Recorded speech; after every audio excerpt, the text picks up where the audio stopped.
5 minutes to go. Great circuit, unpredictable weather conditions, a quite incredible grid. 2 Ferraris on the front. The 2 World Championship contenders, Damon Hill and Michael Schumacher, are in 8th and 16th places. A wonderful recipe, I think, Jonathan, for an exciting race. Yes, indeed. I think the most important point about the grid here is that it does not reflect the performances of the cars and drivers. And because for many drivers their time was set in... See the misery on his face. And it's beginning to rain. This is what we expected to happen. It will doubtless transform the race because they're going to have to come in. But meantime, David Coulthard is giving Johnny Herbert a very, very hard time. Michael Schumacher following Eddie Irvine. Schumacher himself may well have a go up the inside of Eddie Irvine into this hairpin, but there goes, and Johnny Herbert closes the door firmly. David Coulthard, though, is all over the back of Herbert. The next right-hander is going to be Coulthard's best overtaking opportunity. He'll probably move to the right-hand side. He goes to the left because Herbert blocks the inside, but can he go around the outside? He's only 7 seconds behind the race leader, who is now David Coulthard. So it's Williams first, Williams second, Renault first, Renault second. Coulthard leads, Hill is in second place, and here's a replay. Let's have another look there. Johnny looks in his... Olivier Panis, and Herbert has slipped down again. I don't know if there's a bit of dampness on the track there, but that's twice in 1 lap that Herbert has spun. And look at Schumacher coming up through the field now, because Michael Schumacher is up into 5th position. He's ahead of his teammate. We're riding with him. That's Eddie Irvine still in front. We're on lap 7.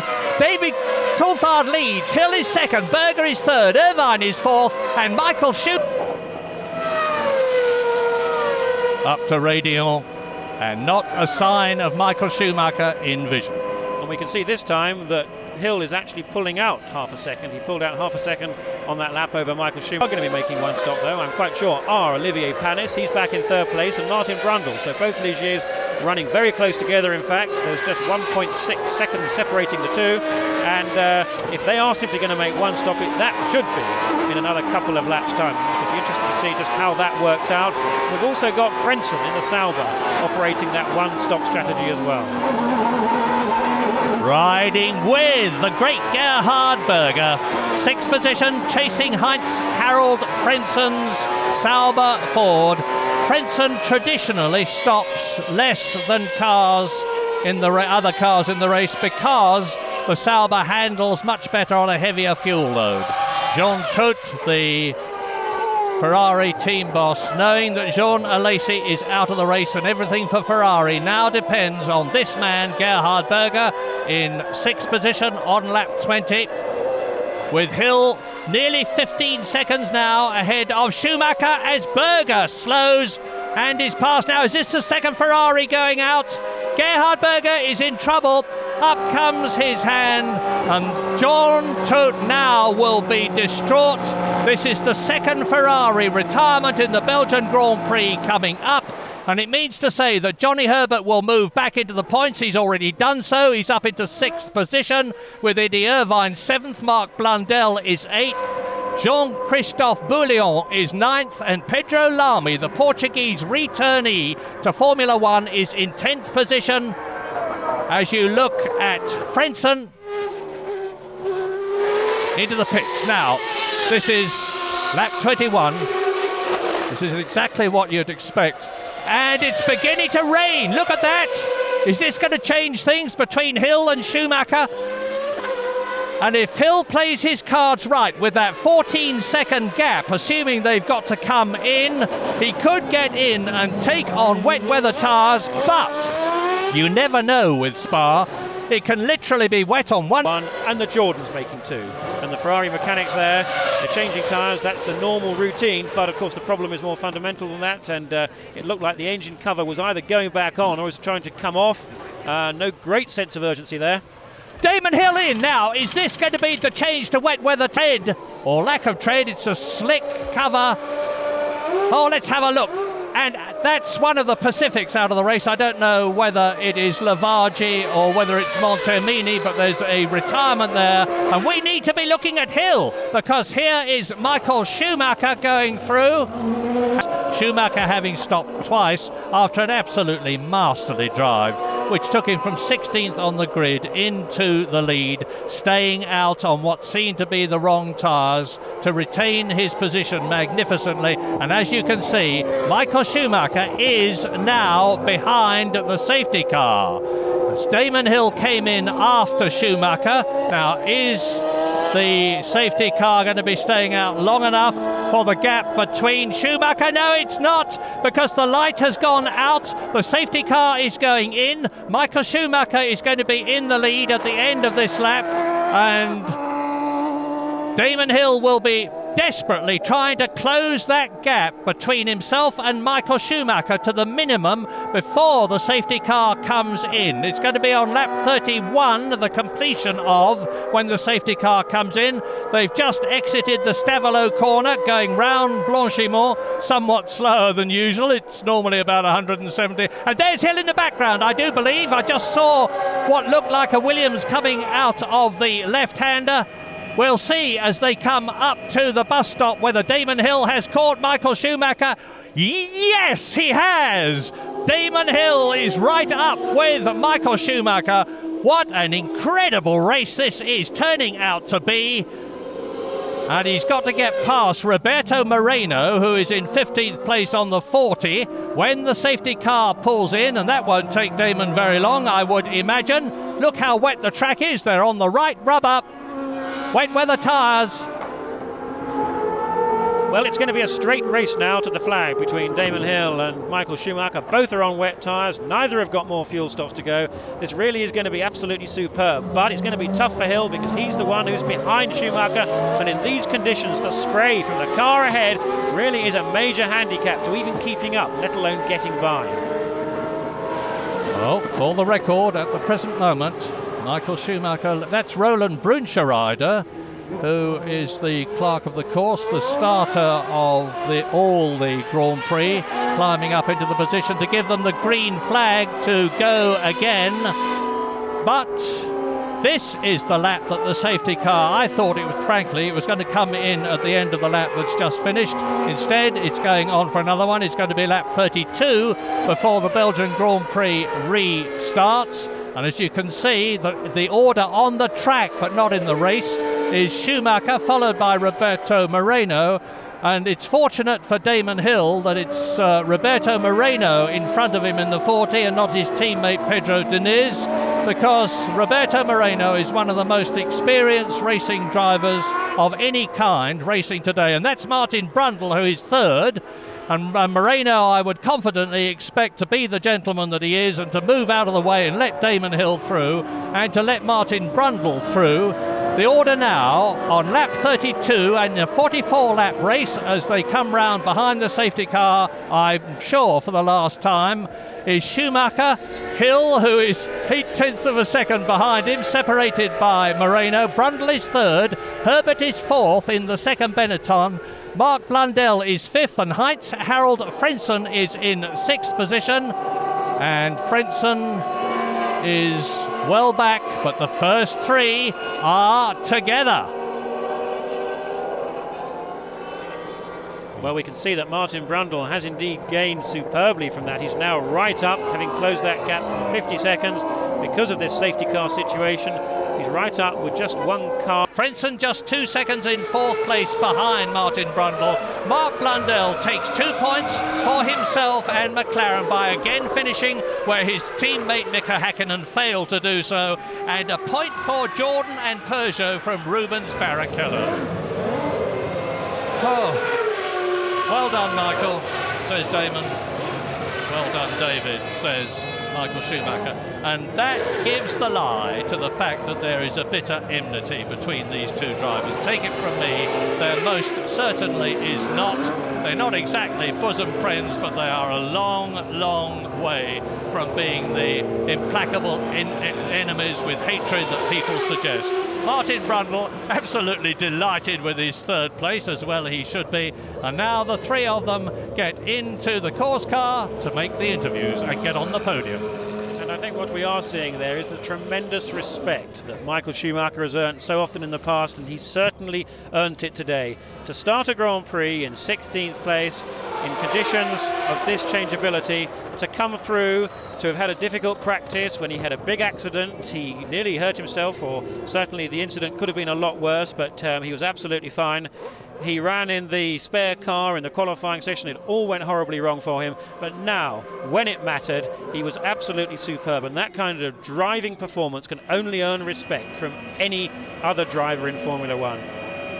And so say us, all of us, the top man of Grand Prix racing of today, who joins Ferrari next year. And whatever it has cost them, every dollar will have been very well spent indeed. Michael Schumacher extends his World Championship lead by winning the Belgian Grand Prix by 19.5 seconds from Damon Hill. Martin Brundle third, and an absolutely superb race with incident from the moment the lights turned green until that man, Michael Schumacher, took the checkered flag at the Spa-Francorchamps circuit in the glorious Ardennes countryside for another superlative win for himself and Benetton.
The World Championship is far from over, because having finished the Belgian Grand Prix, we go to the historic circuit at Monza on September the 10th for the Italian Grand Prix, then to Portugal, then to Germany again to the Nürburgring for the European Grand Prix, twice to Japan for the AIDA race, the Pacific Grand Prix, and Suzuka for the Japanese Grand Prix, before the end of the season on November the 12th, the 17th race of the year in a season which normally contains 16 races in Australia. But now that gap is up from 11 points to 15 points. It's tougher for Hill, and you can see from his body language that it's a sorry man that he didn't win the race, having led for so long. But as Jonathan has already said, let us not forget the two Ferraris. Let us not forget a fine performance by David Coulthard, who led the race, and of course Damon Hill, Michael Schumacher, Martin Brundle up on the podium for the first time for a very long time, undoubtedly to reinforce his claim for a top seat in 1996. And of the 24 cars and drivers who started, as Schumacher deluges Flavio Briatore, the Benetton team boss, with champagne, 14 cars finished out of the 24 who started, and the full 14, just for the record: Schumacher, Hill, Brundle, first, second, third; Frentzen, Blundell, Barrichello up to 6th, 7th Herbert, 8th Salo, 9th Olivier Panis, 10th Pedro Lamy, 11th Jean-Christophe Bouillon, 12th Taki Inoue, 13th and 14th the 240s which have finished, Pedro Diniz and Roberto Moreno.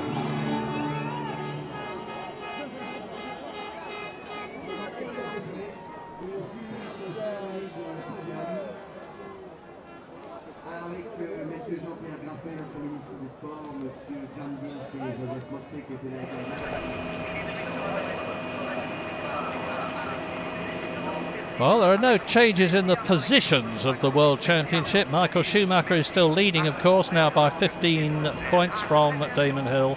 Alesi, who failed to finish the race, is further back, but in third position still. David Coulthard, who moved up to fourth position in Hungary, is still there after his retirement. Johnny Herbert is in fifth place because by finishing seventh, he just failed by one position to score a World Championship point, which would have given him the same score as David Coulthard.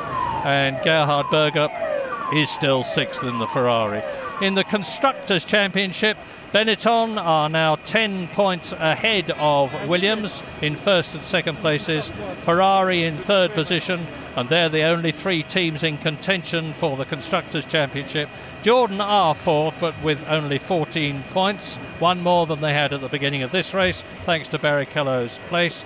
No, I tell a lie, because Ligier is now ahead of Jordan in fourth position. They've achieved their objective, having passed McLaren. Ligier have now passed Jordan and are the fourth most successful constructor in this year's championship. And that is a wonderful reward for the, I think it's fair to say, Anglo-French team.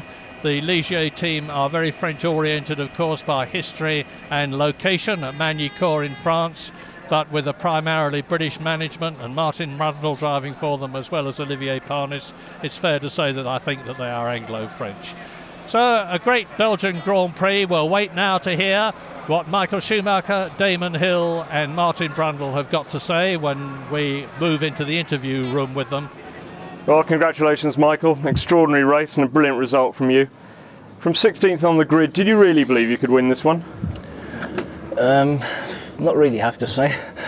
I knew it's going to be possible to drive certainly in the points and even probably on the rostrum, but to be first, no, I didn't believe this, particularly in the way it happened with the advantage I got in the end. No, I wasn't really thinking of that at all. The race was really won by you staying out on slicks at half distance. How difficult a decision was that to make? Bloody difficult, I tell you, because you didn't know, is it going to rain heavier or is it going to rain or is it going to stop? And to drive in the circumstance with slicks, it was bloody difficult just to keep the car on the straight on the circuit. A couple of times it snapped a bit, and that was pretty difficult. But it was my choice to stay out on slicks to make up my disadvantage I had up to that time. And it paid out, and I think after that the team has done a very good strategy again to put me in when the pace car was out, change tyres, change the right tyres. It was a great effort of all of us, I think. Well, Damon, you salvaged second place from a race which promised so much and during which you seemed to face every conceivable difficulty. Yeah, I had this stupid pit lane speed 10-second penalty. I mean, you know, it would have been a great race. I was behind Michael. He had something like 14 laps to go, and I had to come in for a 10-second penalty. So it's a bloody shame, really. But you know, I think that the conditions were very, very tricky. Michael drove a stupendous race to come and win from where he was on the grid. I'm just sorry that I wasn't able to be there at the end to give him a race. And as you probably saw, we had some pretty hairy moments there. I must say I'm not satisfied with being driven into. I didn't think that was acceptable, and but other than that, I thought we had a great race. And Martin, well, timely result for you. It's good. It's a good result for the team. We all started a long way back on the grid. Maybe that's the secret of racing at Spa. We had a great strategy, a one-stop strategy. The only downside was I was running a long time on the wets. The wets that I finished on were absolutely destroyed, so I was really struggling to defend second position. But we gave it a good try, and reasonably satisfied with the day. Good. Well, congratulations to all of you. One final thought, Michael, from you? Your 16th race win? Yeah, starting from 16th position, having a 16 win, so it's a bit of a double.